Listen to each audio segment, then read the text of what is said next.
क्या इंसान मृत्यु के बाद स्वर्ग और नरक जाते हैं? क्या आत्मा स्वर्ग और नरक में यात्रा करती है?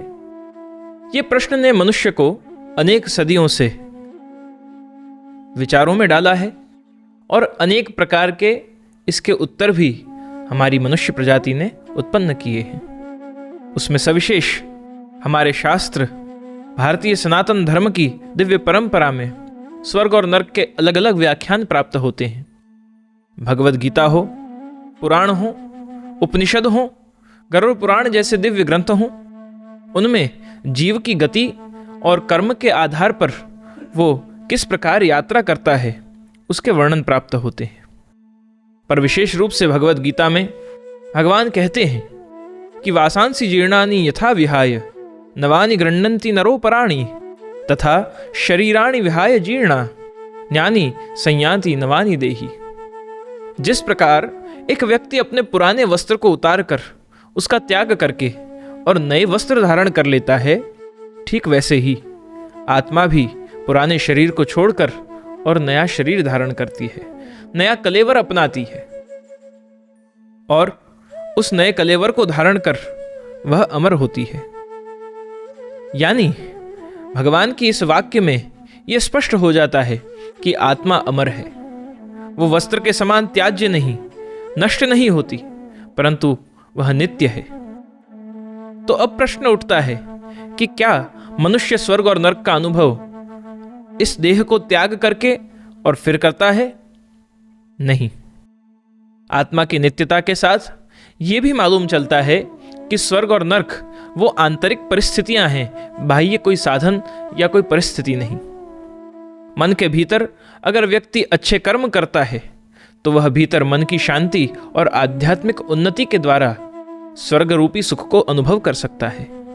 अगर वह व्यक्ति पाप कर्म करता है तो उस व्यक्ति के कर्मों के आधार पर परिणाम भी नरक रूपी अनुभव ही मिलते हैं। इसलिए आवश्यक है कि हम कर्म ऐसे करें जो हमारी गति को उन्नत बनाए।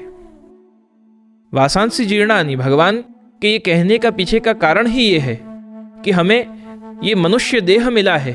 पुराना कलेवर छोड़कर हमने मनुष्य देह अपनाया, जिस मनुष्य देह द्वारा हम इस जीवन में स्वर्ग और नरक को स्वयं बीज बोकर और बना सकते हैं।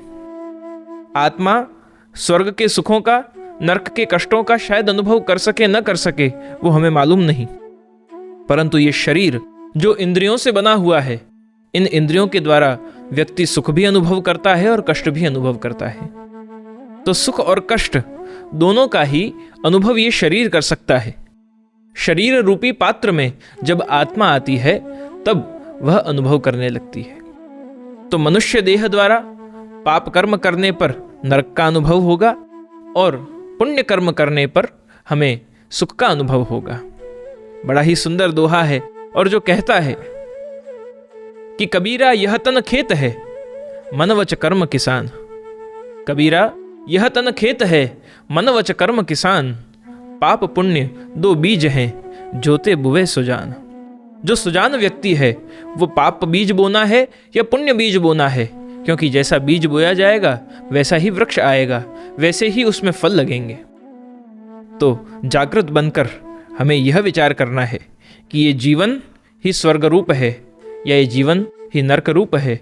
हम उसे किस प्रकार जीते हैं, हम उसे किस प्रकार अपनाते हैं, स्वीकारते हैं, वो हमारे ऊपर है। जागृत बनिए और इस जीवन को स्वर्ग और नरक, सुख और दुख से विशेष नित्य आनंदमय बनाने के हेतु भक्ति के मार्ग पर चलिए।